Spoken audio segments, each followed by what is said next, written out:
Talk to me. WSRadio.com.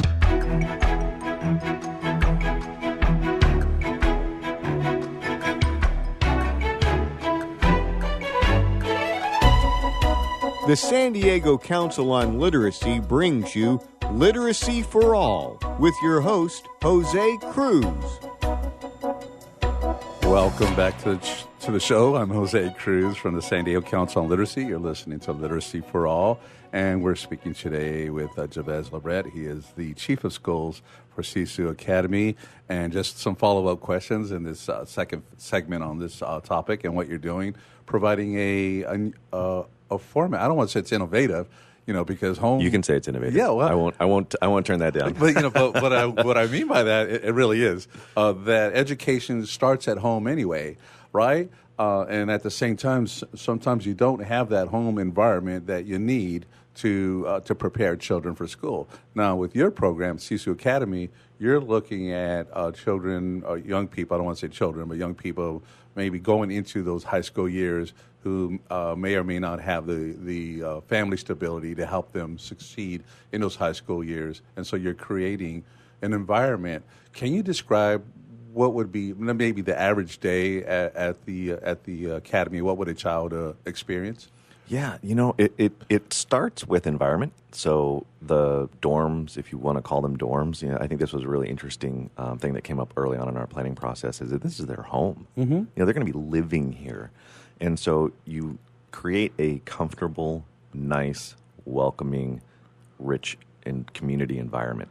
And that really is, I think, how you start your day off, right? You wake up in a nice bed with nice things around you, and that instills a sense of confidence for this, young man or woman to know that somebody cares about them and that they are in a place where they can go, tackle the day.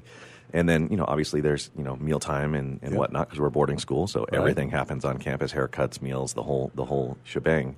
They might go work on the farm. We're going to have a farm on campus, and so they may go work on the farm that morning because that may be where their classroom time is from 9 until 10 is science class at the farm. Yes. And, maybe they have an hour with some of the, the farm animals, and, we'll have some alpacas and chickens and stuff, and they can go tend to the animals. They might go into the incubator and be doing some entrepreneurial studies, and then they might have some classroom time. They might have some tutoring. Mm-hmm. Maybe that student needs to be brought up on a certain, competency area, and so they might be getting one-on-one tutoring with a teacher on math or English. Wonderful. Yeah, and then they might go into their project, right? So they're, we're a PBL school as well, and we really believe in project-based learning, and they might have some time in the Maker Lab, and then go to dinner at the end of the day, and then turn in for social hour or reading time, or whatever the evening entails, maybe a lecture that evening, and it really just kind of depends on what's going on in that student's life at that moment in time and where are they in their learning. So would a student get 4 years, I would say, at a maximum of this residential program? Yeah, so they'll live on campus for 4 years. It's a 4-year high school. Most of our students will be caught up and then excel well beyond where they would be in a traditional day school, because we have all this time, so we can educate them constantly. I think about stuff like the bioluminescence that happened recently on the coast, right? And it's incredibly beautiful. If you've never seen it, you have to find a way to go look at it, but you have to go in the middle of the night when it's really dark, and it only happens for a couple of days. So at a boarding school, something that we can do that's pretty awesome is the marine biology club can get up at 3 a.m, hop on a bus, go to the beach, and have an hour-long science class, because that's when the event is happening. Yes. And that's how you create lifelong learning and a real curiosity around just the world. And it's so exciting to be able to bring that opportunity to our youth. It is learning in its natural environment to an extent. It's stability in the home.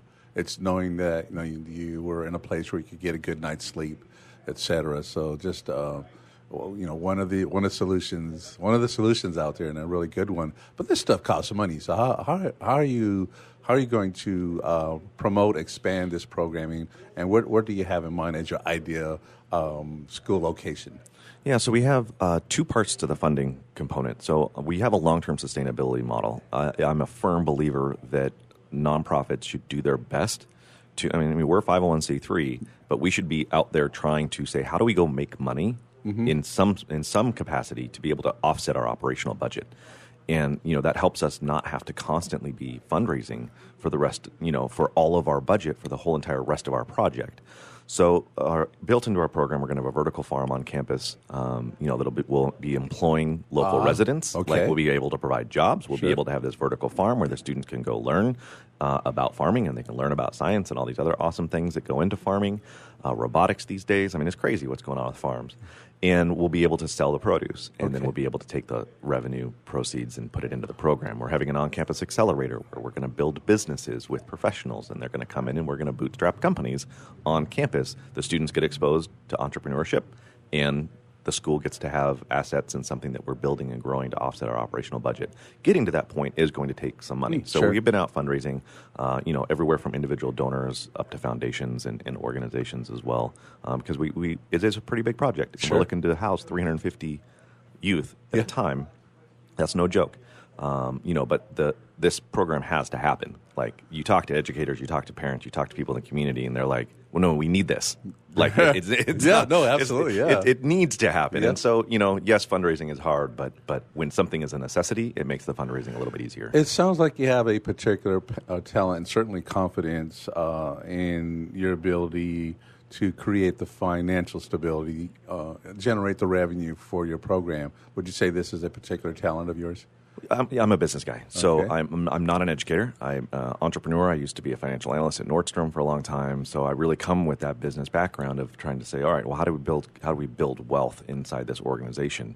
My wife comes from a business background as well, and then we went and found really, really amazing, talented educators to come on the senior leadership team and to really help build and guide this, because at the end of the day, we're not educators, and we're not trying to pretend to be educators, and we're not trying to be saviors for education. Right. We're saying, hey, let us take care of this other piece of the puzzle, the funding part, Sure.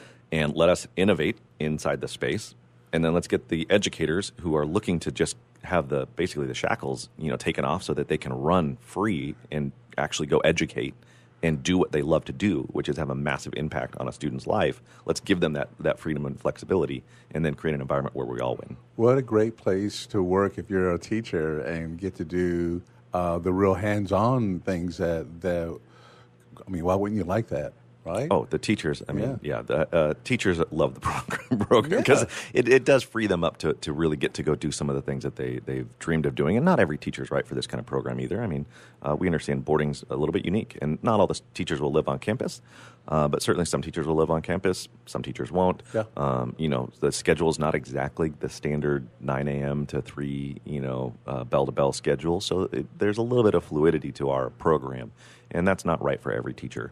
But we have found several educators that are like, yeah, I want to be a part of something like Sure. this. So if you had to say, I'm going to put you in the spot right Please. here, that this is more the CISO Academy schools. Are I they like plural. We can go with Okay, plural. good. All right, I'd love to expand Yeah, the here we go. program. Just looking ahead. Are they more like a college or more like a boarding school?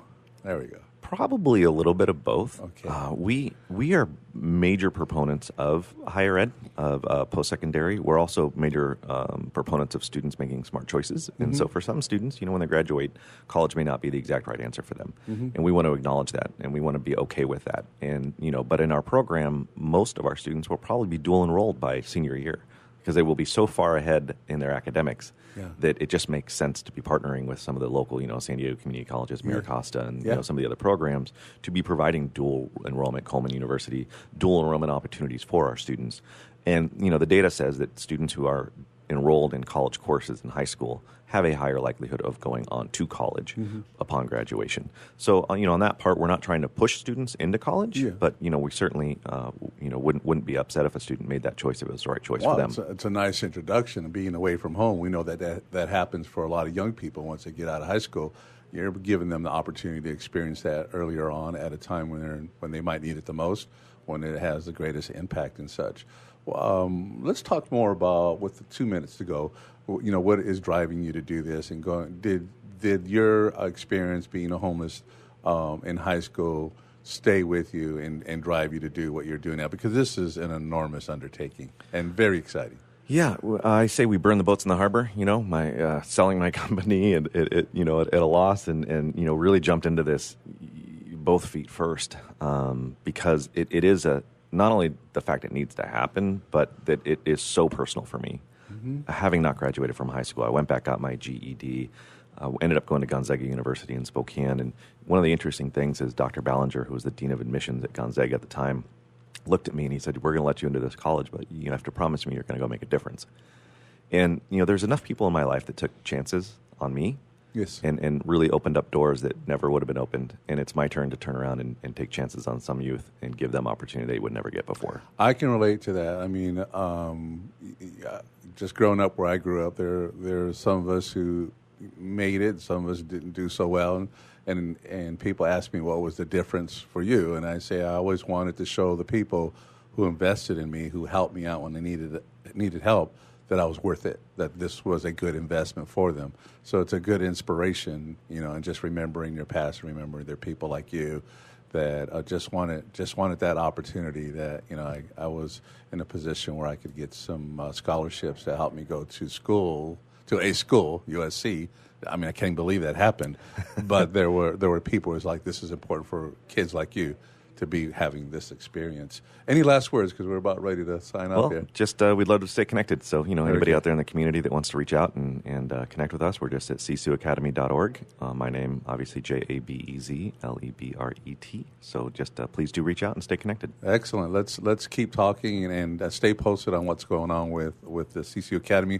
Thank you for joining us, Jabez. And you've been listening to Literacy for All Radio. I'm Jose Cruz. We're on WS Radio, and we're the worldwide leader in Internet talk.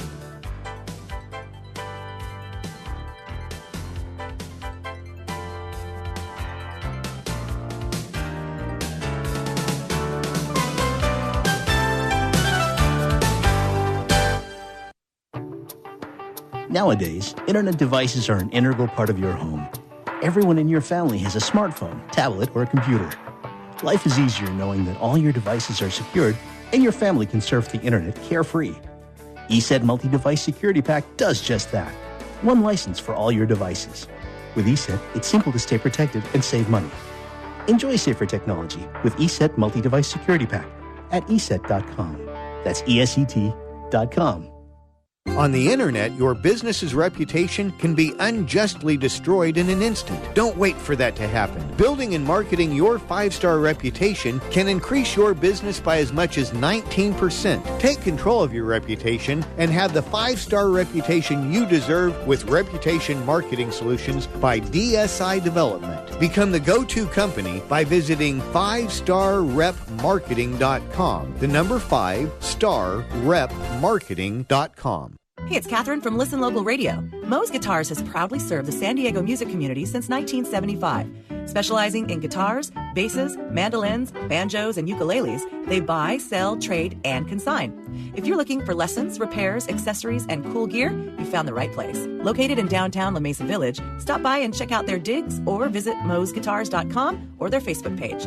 mozeguitars.com, 619-698-1185. Tired of presentations with no impact, no inspiration, and no traction? Do dull speakers have you and your team disengaged and distracted by smartphones? Christopher McAuliffe brings energy, insights, and 2 decades of experience, delivered with punch, humor, and heart. Your team will leave energized, uplifted, and with a sense of purpose. Visit ChristopherMcAuliffe.com to bring some heat to your next speaking engagement. McAuliffe. ChristopherMcAuliffe.com. Nowadays, internet devices are an integral part of your home. Everyone in your family has a smartphone, tablet, or a computer. Life is easier knowing that all your devices are secured and your family can surf the internet carefree. ESET Multi-Device Security Pack does just that. One license for all your devices. With ESET, it's simple to stay protected and save money. Enjoy safer technology with ESET Multi-Device Security Pack at ESET.com. That's ESET.com. Tired of presentations with no impact, no inspiration, and no traction? Do dull speakers have you and your team disengaged and distracted by smartphones? Christopher McAuliffe brings energy, insights, and 2 decades of experience, delivered with punch, humor, and heart. Your team will leave energized, uplifted, and with a sense of purpose. Visit ChristopherMcAuliffe.com to bring some heat to your next speaking engagement. MCAULIFFE. ChristopherMcAuliffe.com.